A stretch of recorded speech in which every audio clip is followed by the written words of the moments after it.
सभी हमारे rickshaw taxi संगठनों के जो प्रतिनिधि है उनका दिल से स्वागत करता हूं।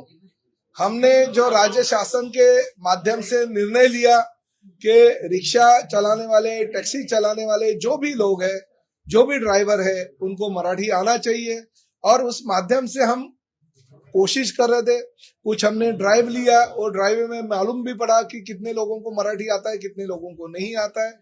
और आज भी जो नेता इस बैठक में थे वो विरोध कर रहे थे और विरोध करते करते कुछ नेताओं ने कहा था हम स्ट्राइक करेंगे, कुछ नेताओं ने कहा था कि हम इसका विरोध करेंगे, रास्ते पे उतरेंगे। मगर आज के बैठक में यह निर्णय लिया गया है और उन्होंने भी ये कहा कि हमें कुछ भी स्ट्राइक नहीं करेंगे, हम कुछ भी आगे नहीं जाएंगे। हमारा यही कहना है कि थोड़ा सा मोहलत हमको चाहिए। अगर महाराष्ट्र में हम काम करते हैं और जुजबी जो मराठी है, जो प्रवासी और रिक्शा चालक और टैक्सी चालक के बीच में होती है, वो मराठी सीखना चाहिए। ये मत से हम सहमत है और इसलिए हमें वक्त चाहिए। अगर आप वक्त दोगे तो हमें भी ऐसा लगता है कि हमारे लोगों को मराठी आना चाहिए और उसके लिए वो खुद ट्यूशन लेने के लिए तैयार है। जैसे हमारे संजय निरुपम जी ने कहा कि हम बैठक लेंगे, हम हमारे कार्यालय में सभी रिक्शा चालकों को, टैक्सी चालकों को मराठी सिखाएंगे।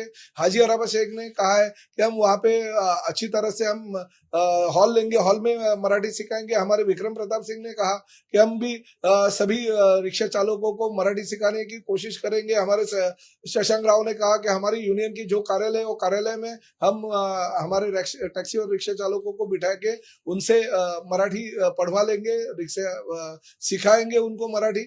और खासकर हमारा जो कोकण मराठी साहित्य परिषद है, उन्होंने उनकी 72 शाखाओं में मराठी जो है वो सिखाने की जो उनकी कामना है वो हम पूरी करेंगे। मुंबई मराठी साहित्य परिषद है, उन्होंने कहा था कि हम भी मराठी सिखाएंगे। तो ऐसे हमारे मराठी साहित्यिक लोग भी सामने आ रहे हैं, वो भी मराठी सिखाने के लिए तैयार है। तो ऐसी परिस्थिति में मेरा ये कहना है कि आज की जो बैठक हो गई बहुत ही अच्छी हो गई।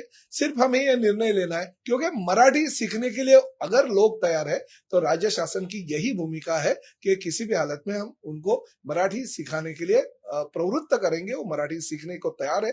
अगर उन्होंने टाइमिंग मांगा है, किसी ने 3 महीने का मांगा है, किसी ने 6 महीने का मांगा है, किसी ने 1 साल का मांगा है, हम टाइमिंग देने के लिए पहले भी तैयार थे और आज भी तैयार है। मगर कोई अगर ये कहेगा कि नहीं हम सीखेंगे नहीं, मगर हम धंधा भी करेंगे, व्यवसाय भी करेंगे महाराष्ट्र में, मगर मराठी हम तैयार ही नहीं होंगे सीखने के लिए, तो ये नहीं चलेगा।